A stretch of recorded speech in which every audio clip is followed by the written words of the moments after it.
So those got to go on there. Let's do it. Okay, it definitely looks better.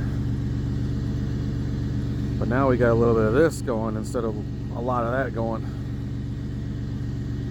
Big old gap. Little gap. But I think I got about 350 reasons why.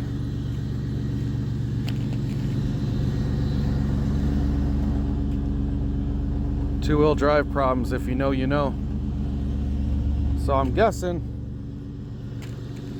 that the 350 pounds of sand tubes is what's causing this little bit of a rake towards the back of the truck. And maybe once that weight's out, it'll level out right out. So either way, I think it's a big improvement.